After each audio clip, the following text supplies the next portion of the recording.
როგორ ქრება რუკი და მთელი სამეფო? მოდით ერთად გადავშალოთ ისტორიის ეს დრამატული ფურცელი და ვნახოთ როგორ დაასრულა არსებობა იმერეთის სამეფო. აი ამ სიტყვებით იწყება ჩვენი ამბავი. ეს არის იმერეთის ბოლო მეფის, სოლომონ მეორის სასოწარკვეთილი ხმა.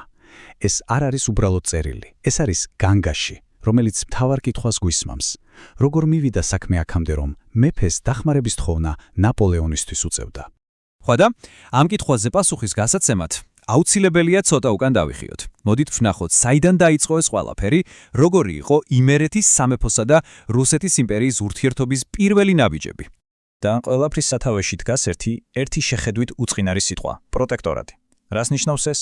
მარტივად რომ თქვათ, ეს არის როცა დიდი ძლიერი სახელმწიფო პატარას მფარველობს, იცავს გარემტრებისგან. მაგრამ და ეს მაგრამ აქ ყველაზე მთავარია, მის შიდა საქმეებში არ უნდა ჩაერიოს. ყოველ შემთხვევაში ქაღალდზე ასე ეწერა. და აი სწორედ ეს პირობები ჩაიწერა ელაზნაურის ტრაქტატში. შეხედეთ, თითქოს ყველაფერი იდეალურადაა, ხომ? რუსეთი იმერეთს სამხედრო დაცვას პირდება. სამაგიეროდ, მეფეს სრული ბატონ-პატრონია თავის სამეფოში. რუსეთი მის შიდა საქმეებში ცხვირს არყოფს. მეფე კი თავის მხრივ სხვა იმპერიებთან, მაგალითად ოსმალეთთან, კავშირს წყვეტს. ანუ ეს იყო ასე ვთქვათ დამოუკიდებლობის გარანტია. მაგრამ როგორც ხშირად ხდება ხოლმე, ქაღალდი ერთია და რეალობა სულ სხვა. ეს იდეალური სურათი ძალიან მალე დაიმსხვრა. ნელ-ნელა რუსეთის სამხედრო და ადმინისტრაციული წარმომადგენლობა იმერეთში იმაზე ბევრად მეტი გახდა, ვიდრე ხელშეკრულებით იყო ნებადართული. ანუ, პირობა ერთს ამბობდა, იმპერია კი სულ სხვას აკეთებდა. და აი სწორედ აქ იკვეთება ორი აბსოლუტურად შეუთავსებელი მიზანი. ერთ მხარეს დგას სოლომონ მეორე, რომელსაც უნდა რომ ხელშეკრულება შესრულდეს და მისი სამეფო დამოუკიდებელი დარჩეს. მეორე მხარეს კი რუსეთის იმპერია, რომელსაც სულ სხვა რამ უნდა, გავლენის გაფართოება და საბოლოოდ ამ ტერიტორიის სრული დამორჩილება. ეს იყო ინტერესების შეჯახება, რომელსაც მშვიდობიანი დასასრული უბრალოდ არ ეწერა. როცა სოლომონ მეფე ხვდება, რომ სიტუაცია მძიმდება, ის იწყებს ბრძოლას.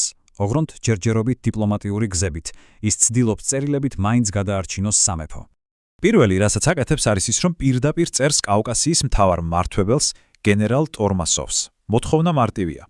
დაიცავეთ ჩვენი ხელშეკრულების პირობები, გაიყვანეთ თქვენი ხალხი, რომელიც ჩვენს საქმეებში ერევა. ეს იყო ფაქტობრივად ბოლო მცდელობა, რომ ყველაფერი კანონის ფარგლებში მოგვარებულიყო. მაგრამ, როდესაც ხედავს, რომ ოფიციალური წერილები არაფერს ცვლის, სოლომონი მიდის უკიდურეს, წარმოუდგენელად სარისკო ნაბიჯზე. ის საიდუმლოდ წერილს უგზავნის რუსეთის იმპერიის ნომერ პირველ მტერს, თავად ნაპოლეონ ბონაპარტს. ეს იყო უკვე ვაბანკი, სასოწარკვეთილი იმედი, მაგრამ ამავდროულად ეს იყო ნაბიჯი, რომელსაც რუსეთი არასდროს აპატიებდა.